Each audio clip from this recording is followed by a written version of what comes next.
काळाची उडी पडेल बा जेव्हा सोडवेना तेव्हा नाही का कोणी सोडवणार नाही आपल्याला का कोणी सोडवणार नाही एका चक्रपाणी वाचून या त्याच्याशिवाय कोणीच सोडत नाही चक्रपाणी शिवाय नाही का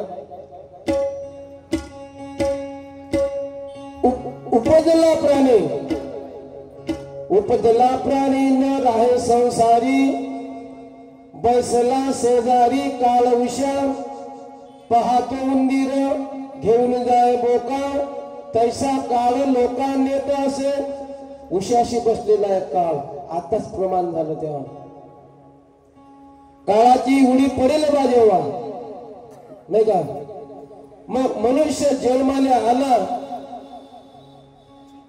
उपजला प्राणी म्हणजे जन्माला आला उपजला प्राणी न राहे संसारी संसारात नाही राहत तो काही दिवसापर्यंत जाय नाही का बैसला शेजारी काळ उषा काळ कुठं आहे तुमच्या उशीशी आहे पण तुम्हाला दिसत नाही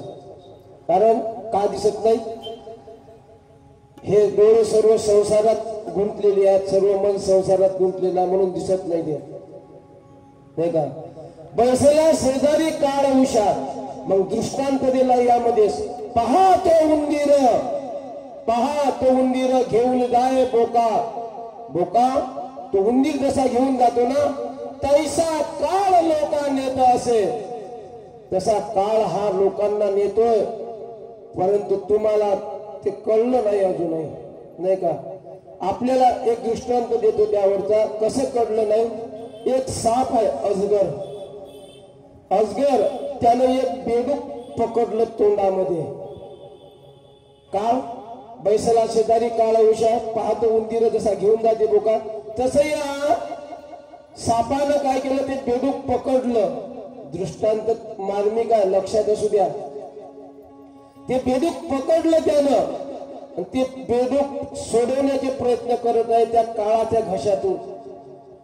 बेडूक त्या नागाच्या तोंडातून सुटण्याचे प्रयत्न करत आहे पण तो सोडणार आहे का एकदा त्याच्या घशात गेला तर कोणाच्या बापाची हिंमत नाही सोडवण्याची त्याच्याशिवाय फक्त मग ते प्रयत्न करत आहे परंतु काय झालं माहिती प्रयत्न जरी करत असेल तर एक कीटक त्या मेंढकाच्या समोर चालत होतो असं असं हे तर घशात गेलेलं आहे त्याचं घास बनलं पण हे ते टपलं कशावर होतं बेडूक कशावर टपून होतं त्या कीटकावर टपून होतं ते जीव वाचवण्यासाठी प्रयत्न नव्हतं करून राहिलं ते कीटकावर टपण्यासाठी प्रयत्न करून राहिलं होतं तेच हा दृष्टांत झाला हा सिद्धांत असा आहे आपल्याला लागू पडतं आपण काळाच्या घशात तर आहो पण आपण उडी कशावर मारून राहिलो नाही का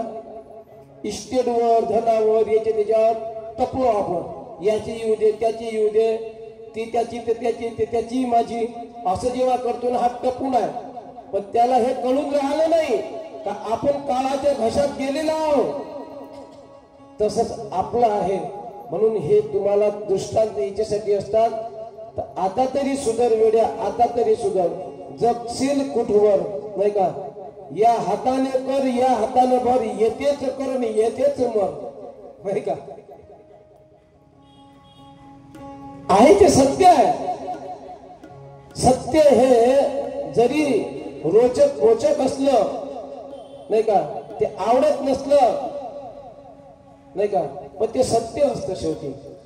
सत्याला 100 वेळा निरखून सांगावं लागतं खोट्याला नाही सांगावं लागत एक गोष्ट खोटी असं करू द्या पुरी इकडे त्याच्यावर भरोसा